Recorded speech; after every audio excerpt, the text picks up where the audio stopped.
Good Morning Business, le grand entretien. 8h19 sur BFM Business et sur RMC Découverte. Nous sommes depuis le Mondial de l'automobile pour suivre évidemment cet événement très important pour l'ensemble du secteur. Notre invitée ce matin, c'est Stella Li, vice-présidente du groupe BYD. Bonjour, merci d'être avec nous ce matin. Vous êtes aujourd'hui le premier constructeur de voitures électriques chinois. Vous êtes la numéro 2 de BYD. Vous avez été parmi les premières salariées à rejoindre l'aventure de BYD. C'était quasiment il y a 20 ans. À l'époque, c'était une start-up. BYD, où en sommes-nous aujourd'hui dans le développement du véhicule électrique? À quel niveau d'avancement de la transition sommes-nous?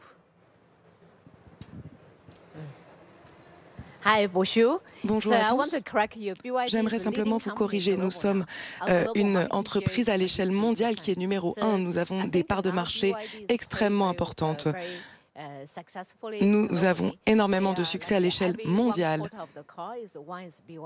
Un quart des voitures électriques sont produites par BYD. Donc la transition se produit maintenant. Nous sommes tournés vers l'avenir. Il est temps de changer les choses. Et les voitures électriques sont une très bonne solution pour le changement climatique. Cela permet de réduire les émissions.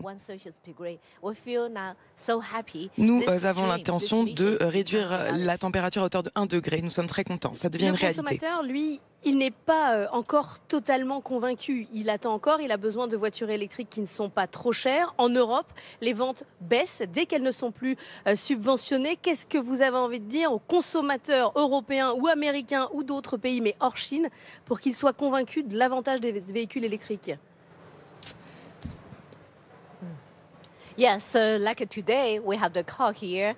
Alors aujourd'hui, nous avons une voiture que nous allons présenter. La voiture est à l'arrière, elle est derrière moi. Et c'est une voiture qui est au top de la technologie. On peut l'emmener même sur l'eau. Il y a aussi la voiture Dolphin, c'est une voiture accessible. On peut utiliser toute une série de fonctionnalités, la capture de voix, etc. Donc les consommateurs européens ont besoin de voitures qui ont des technologies de pointe. Et c'est là qu'ils vont s'intéresser à la transition vers les voitures électriques. Au cours des derniers mois, on a lancé plusieurs voitures, notamment CLU DMI. Et c'est une voiture qui est équipée de toute la technologie de pointe. En une charge, ça représente un plein d'essence. Et ça fait 1800 km d'autonomie. Donc, si on a peur de se retrouver en panne de charge, parce qu'il n'y a pas assez d'infrastructures de charge, eh bien, il y a le DNI. Et c'est la nouvelle technologie qu'on propose. Et pour les citadines, ça représente 80 à 120 km d'autonomie. Donc, on peut l'utiliser comme voiture électrique, mais la recharge n'est plus un problème, n'est plus une source de préoccupation. Voilà le type de technologie qu'on doit apporter à l'Europe pour que le consommateur européen puisse croire en la voiture électrique et en profiter grâce à la technologie. Ça peut être aussi stylé, high-tech de conduire une voiture électrique. 18 mois que BYD est arrivé en France, 2600 voitures immatriculées en 1 an et demi, ça fait une part de marché d'environ 1% sur le marché de l'électrique. Comment vous qualifiez-vous ce début de commercialisation? Ce n'est que le début. Mais pour l'instant, on a l'impression de ne pas aller assez loin. On va essayer d'étendre notre réseau. On va travailler dur pour sensibiliser les consommateurs français. La technologie est prête et la technologie est fiable, agréable. C'est une conception vraiment pratique. Donc ça va devenir à la mode, high-tech, et les consommateurs doivent le comprendre. Ce n'est pas ennuyeux d'avoir une voiture électrique, c'est une technologie de haute performance qu'on veut apporter en France.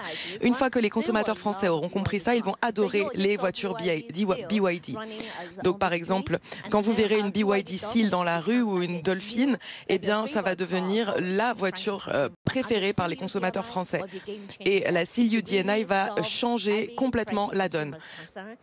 Cela répondra à toutes les inquiétudes sur l'autonomie et l'infrastructure de recharge.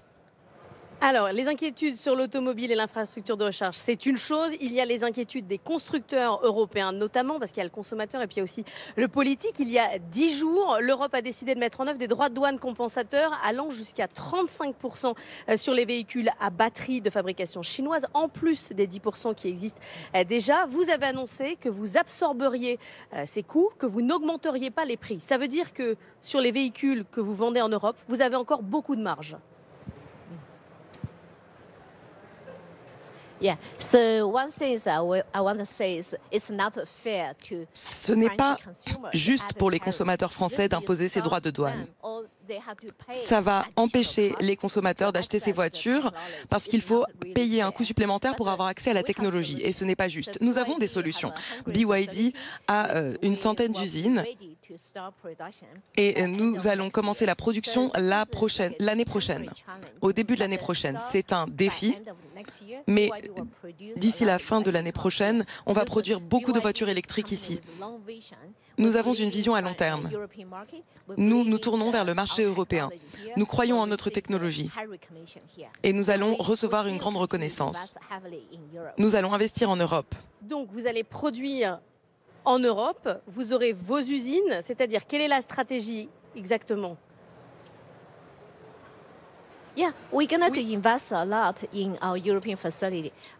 On va investir beaucoup dans nos usines européennes. Nous avons une usine en Hongrie dont on a commencé la fabrication il y a 2 ans. D'ici la fin de l'année prochaine, on va pouvoir produire en Hongrie. Donc nous allons devenir un constructeur européen aussi. Mais d'autres projets d'ouverture d'usines en dehors de la Hongrie ou pas ?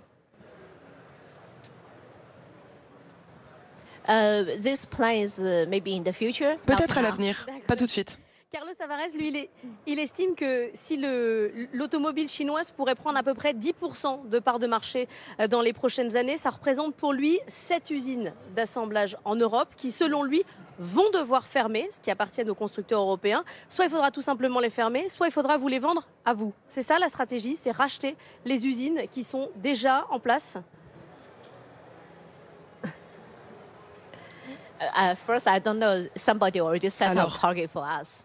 dirait que je parle au nom de tout le monde, mais BYD est très ouvert et c'est une entreprise technologique. Toutes nos décisions suivent la technologie, les tendances technologiques.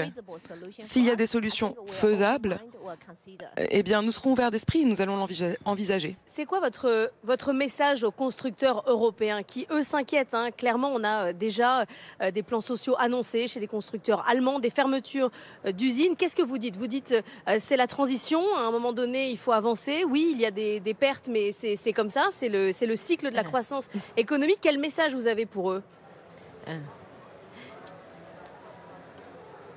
J'ai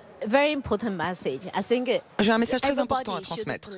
Tout le monde doit comprendre que l'avenir, c'est l'électrification. Si vous ne pensez pas que c'est le cas, alors vous allez finir par décrocher.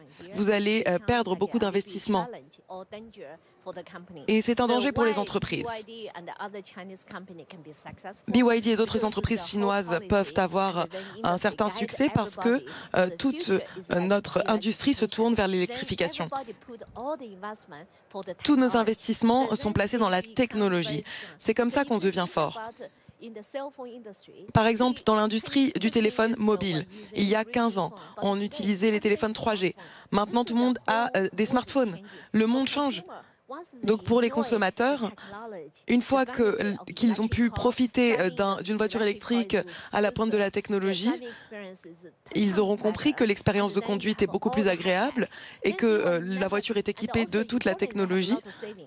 Et ça représente aussi des économies. Et donc l'UE ne reviendra jamais aux voitures thermiques. Tout le secteur automobile doit envoyer un message fort. L'avenir, c'est l'électrification.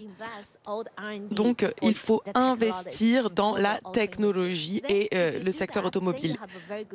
À ce moment-là, c'est une bonne solution. Si vous investissez dans l'avenir, on peut toujours moderniser les usines et les technologies. Et les travailleurs compétents sont intéressés. On peut continuer à obtenir des bénéfices. Voilà notre expérience. Stella, dernière question. Vous êtes régulièrement citée comme l'une des 10 femmes les plus puissantes de Chine. Vous êtes dans l'industrie automobile. On a besoin, nous, en Europe, de femmes qui s'intéressent, qui sont ingénieurs, qui s'intéressent à l'industrie et l'industrie automobile. C'est quoi votre message?